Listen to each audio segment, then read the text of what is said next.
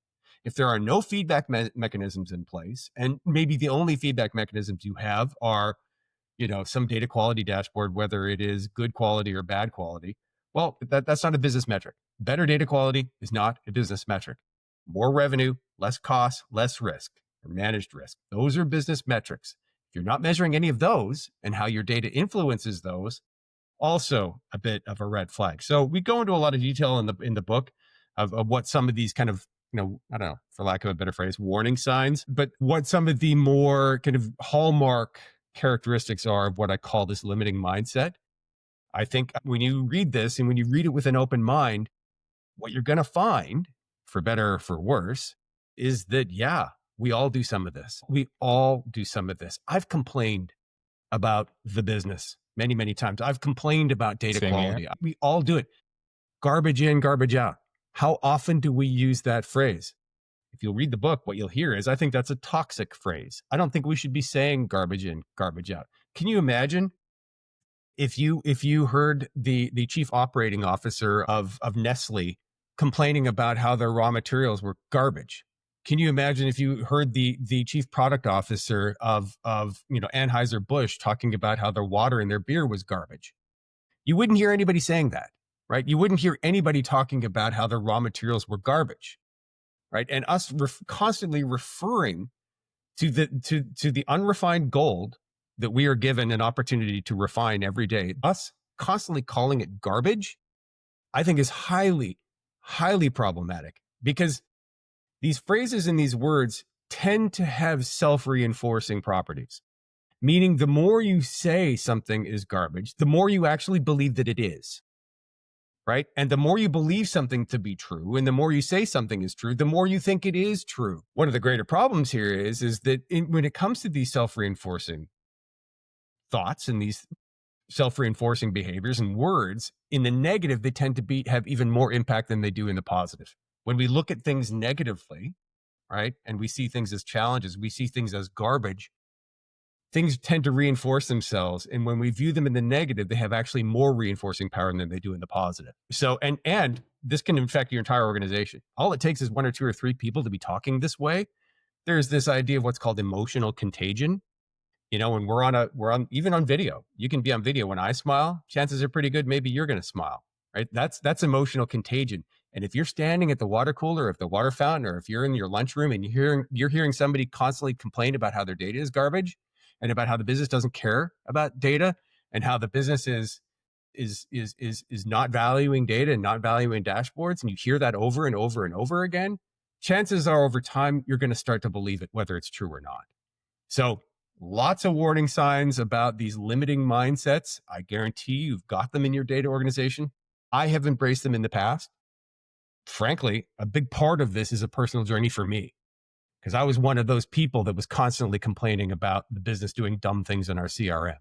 So, lots of warning signs out there. Can I relate to that as well? Well, yeah, when it comes to CRM, I mean, like particularly sales data, one of the things I talk about is that, we say data quality, and we focus on data quality, and data in Salesforce is structured one way and data in SAP is structured another way.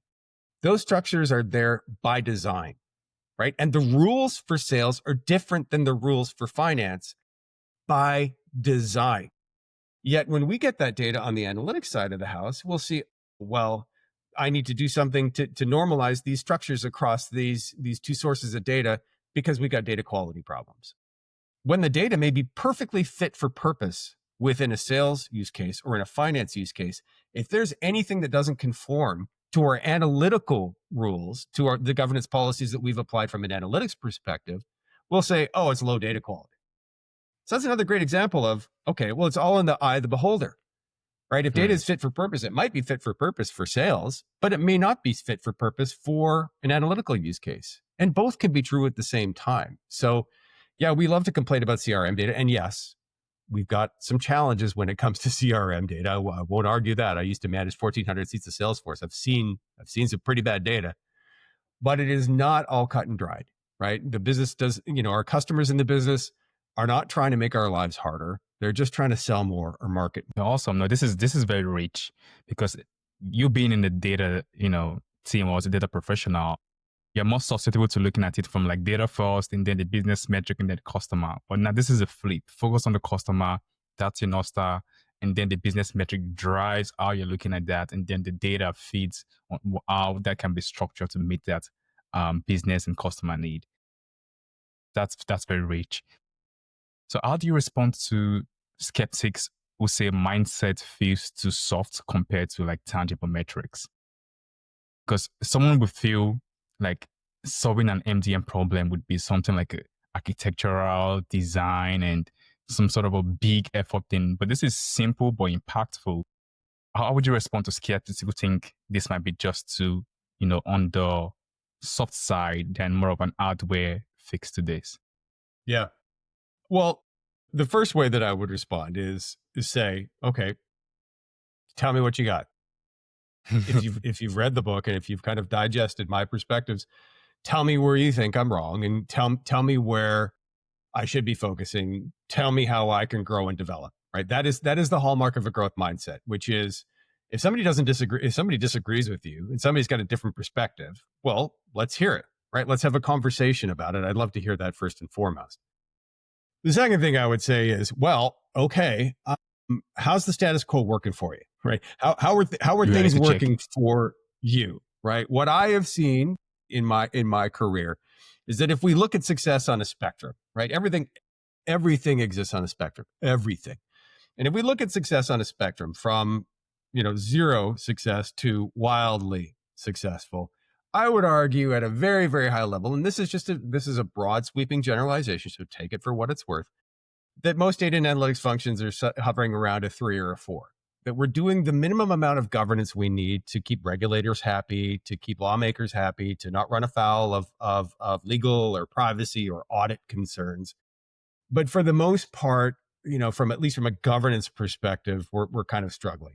Let's look at it through the lens of value delivery. Right. And are you kind of actually a lever of information for your organization, or information of innovation? Are you a lever? Is data a critical tool in your innovation toolbox?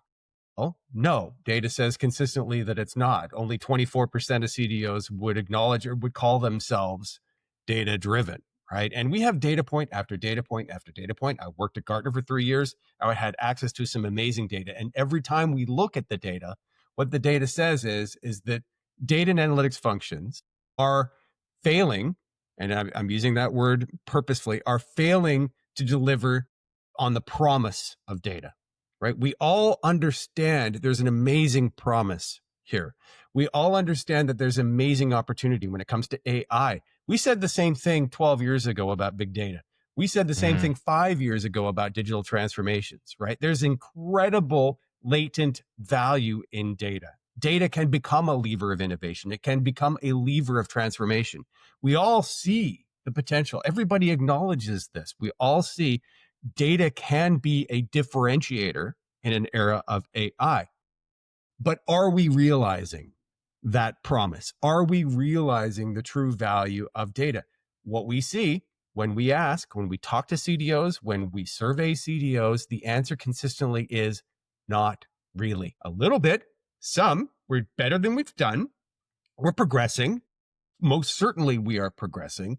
But universally, the feedback that I've heard and the data that I've seen suggests that we're not realizing the potential benefit out of data. So that's kind of pushback number 2. If somebody says, well, hey, this is kind of squishy and it's soft, and there's a better way, maybe we should go buy some more tech, or maybe we should go hire Deloitte, whatever, knock yourself out. But my second kind of pushback is, well, how's that status quo working for you? And the third thing that I would say is that if this was about technology, right? If our inability to drive transformational value, if our inability to be a lever of information, I said it again, a lever of innovation, if it were about technology, we would have figured this out a long time ago. A long time ago. And if it was about process, we would have figured it out a long time ago because we got some pretty good process engineers.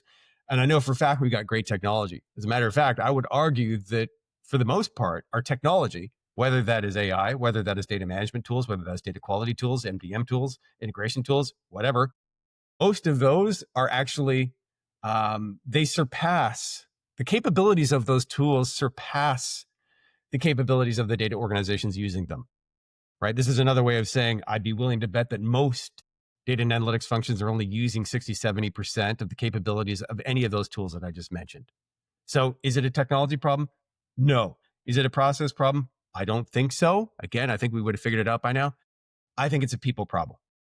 And there's universal consensus here on, yeah, it's a people problem. We need, this is a big people problem, but what does that actually mean? Is it organizational? No. Is this going to behavioral? I think, yeah, I think it is behavioral. I think it has everything to do with mindset. Mindset colors everything that you do. It is kind of like your DNA plus your mitochondria. Your mindset informs everything you do because it informs the way you think about things. If you think about something as tedious and impossible and draining, well, then that's exactly how you're going to approach your job. But if you think about something as exciting and possible, if you think about something as a hard challenge as a way to learn and grow and develop, and you're not afraid of failing, well, that touches everything you do, whether you're a CDO or whether you're a data steward. So I think mindset is a critical unlock here. And that's exactly why I wrote a book. And that's dealing with people, and it's not always easy, people, as it seems. Instilling the right mindset, change management, it's not as easy as one thinks. Awesome. Thanks for sharing that. How does the Data Hero mindset now, I know everyone is excited about AI. I think my first question would be, you've seen hype cycles come and go. How should leaders separate hype from true opportunity in AI? Yeah. It's a great question. I just responded to a couple of LinkedIn posts this morning, where the flavor of the post was, data or Gen AI or AI is not driving any meaningful value, or that 80% of AI POCs fail. And if you want, if you believe that AI is not a positive force, if you are afraid of AI, if you are a doubter when it comes to any of this, if you want to go find metrics out there that basically say AI is this shiny thing that isn't driving any value, you'll find the data. And I would challenge you to be very, very skeptical when it comes to this data. And I'm not talking about just being a skeptic for skeptic's sake. I'm talking about critical thinking. I'm talking about critical thought. This is something that I focus on as a key recommendation towards the end of my book, which is we all need to be a little more critical in our thinking, right? We need to question why? Why do we keep seeing these stats that say that the AI failure rates are high, or that AI isn't driving any value? Why do we keep seeing them when we all know that our individual productivity is going through the roof? If you're a software engineer, your productivity is up 20 to 30% across the board. If you're a marketing person, your productivity is up 20 to 30% across the board. If you're in HR, you're not writing any job descriptions anymore. You're not even human reviewing any resumes anymore. I could keep going, right? Maybe you're onboarding new clients as a part of a procurement process and you've largely automated that. We know individually from the things that we see in our lived experience, we know that AI is having an impact. And we know that our organizations are doing more than they did before, yet we keep seeing these metrics that are typically being produced by consulting companies, right? Not exclusively, but mostly being produced by consulting companies or media companies. And when we apply critical thought and we start asking some questions like, well, why would this doesn't seem to make sense to me. Why would you keep publishing these stats? Why would you keep publishing a stat like 80% of AI POCs are failing? If you ask why, and if you apply healthy doses of critical thought, you can start asking some questions of, okay, well, why are they promoting this narrative? What do they have to benefit? What does fail mean? What does failure even mean? And by the way, I thought the whole purpose of a POC was to fail so that you don't fail when you go into production. I thought the whole thing here was to prove an idea or to prove a concept before actually moving into production. And maybe failure is okay. Why are we positioning this as a bad thing?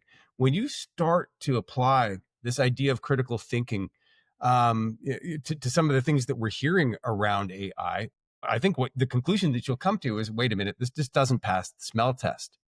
Even if POC failure rates are high, well, what's going on here? Maybe we're learning. I know we're learning. This is an entirely new mindset, is an entirely new technology, and entirely new frameworks are needed. New governance models are needed.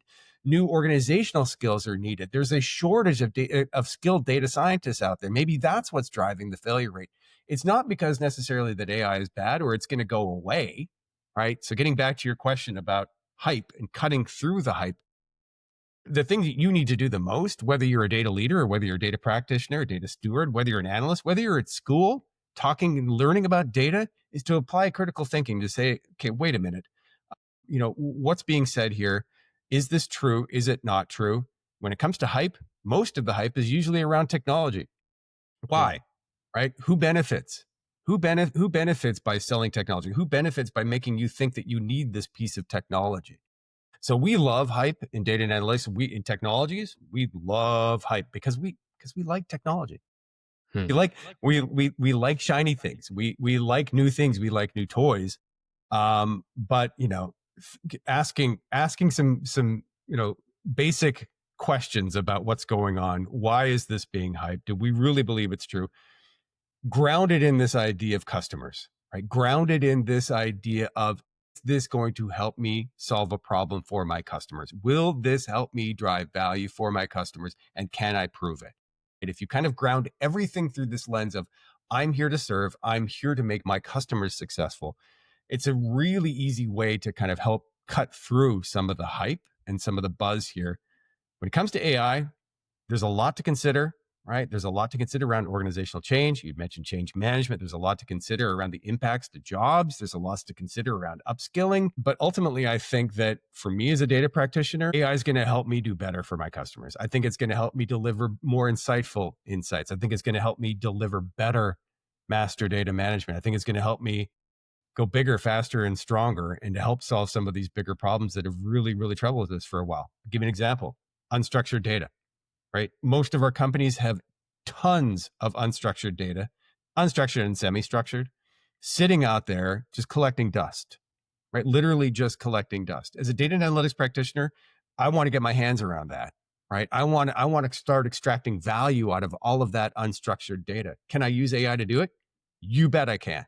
Can I do it at scale? Yes, absolutely. Is it going to require me to do things a little bit differently? Yeah. Is it a hard problem to solve? Yes, it is. But when it comes to value from AI, I'm a huge believer that unstructured data is just one of the many use cases. Awesome.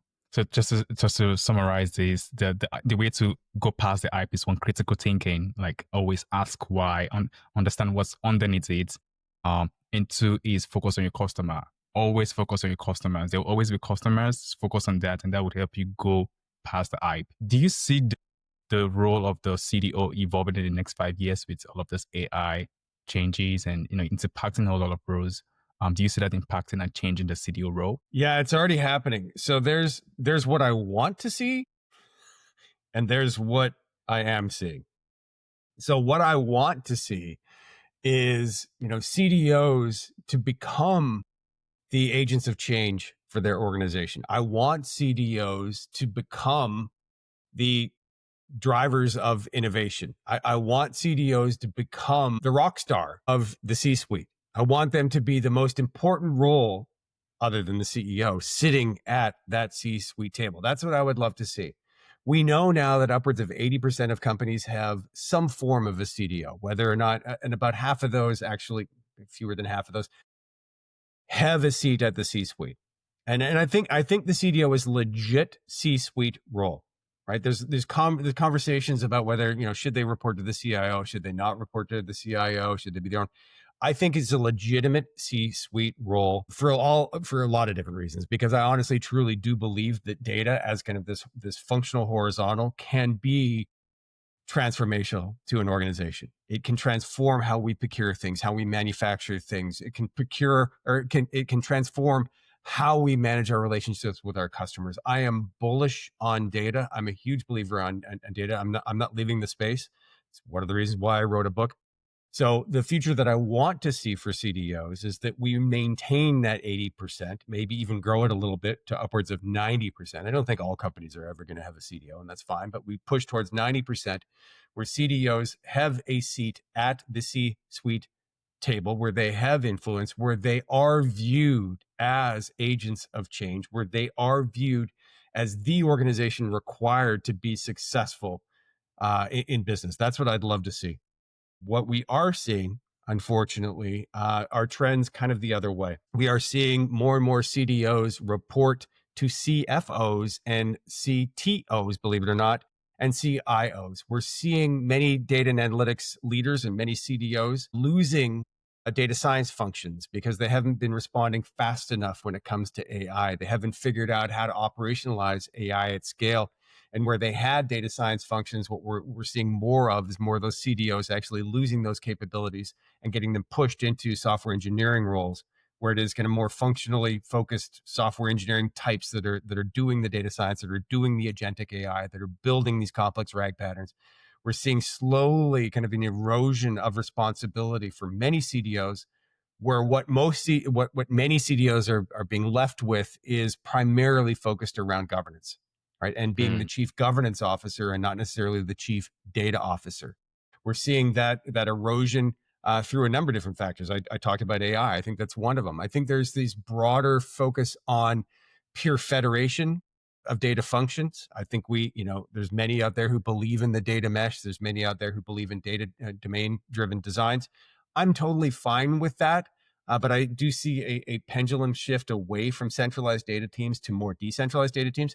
That's fine, but we need to maintain that central data team because there are cross-functional uses of data that are important, arguably critical to the organization. So we can't just swing all the way to domain-driven data and analytics. That's fine. We can have data and analytics teams in marketing. We can have them in finance. That's fine. But we need to maintain a strong, functioning, mature data and analytics function that is focused on cross-functional use cases and enterprise-wide use cases. So we need both. But I am seeing a bit of a pendulum shift away from that. There's this general belief, I don't happen to agree with it, but there's this general belief that, all centralization is bad. I don't agree with that at all. But I have seen a slow erosion, shall we say, of the responsibilities of CDOs in many organizations. And I think we can largely tie that to a lack of delivery, right? A lack of an ability to quantify business value, an inability to scale the governance function, an inability to have data be widely embraced as, a lever of innovation in their organizations. So that's what we're seeing. It's not too late. It's not too late to right the ship. It's not too late for CDOs, if they're listening to this, to get their organization more firmed up. It's not too late to assert themselves in the AI world. It's not too late to say, I'm the right person to lead this role. I'm the right person to lead AI. I'm the right person to operationalize AI at scale in our organizations. It's not too late, but there are some warning signs on the horizon.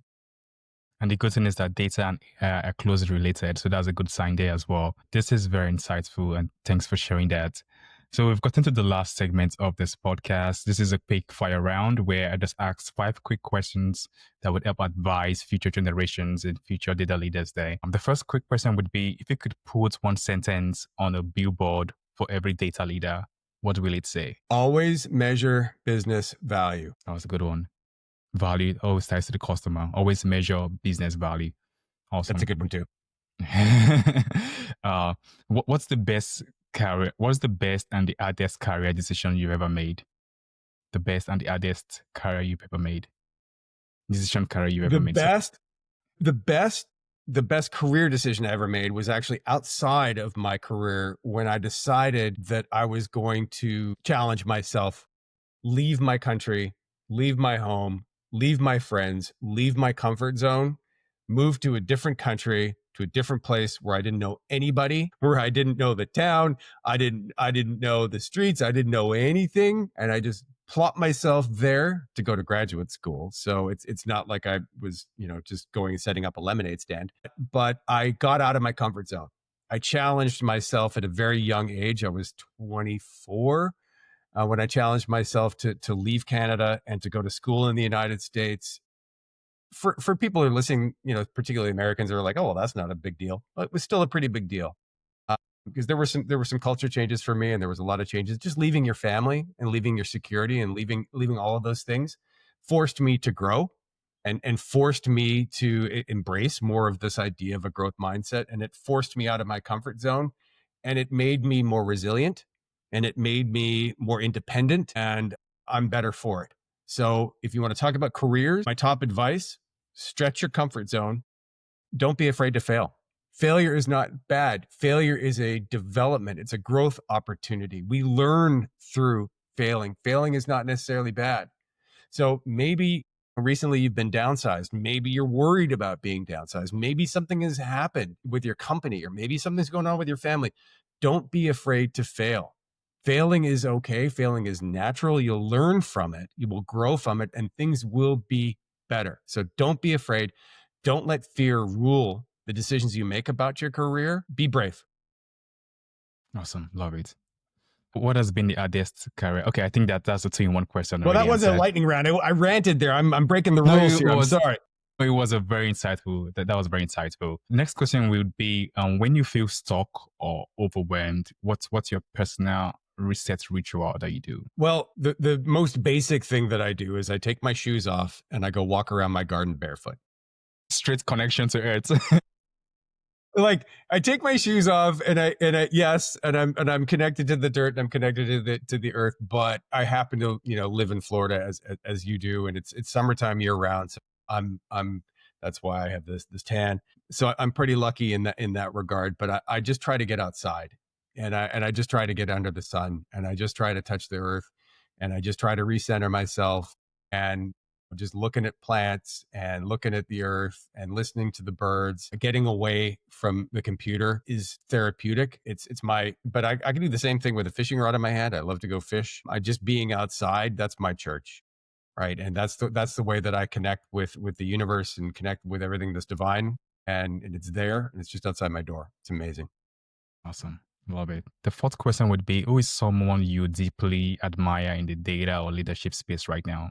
Oh, there's so many. I have so many wonderful friends on LinkedIn who are so smart, who share their wisdom with me day in and day out. So this is a tough one. I do have a great deal of respect for a woman named Sol Rashidi. Her book is the AI Survival Guide. She's the ex-CDO of Royal Caribbean Cruises. She's been a CDO 7 times. Sol has a wonderful story to tell. I would recommend her book completely, the AI Survival Guide.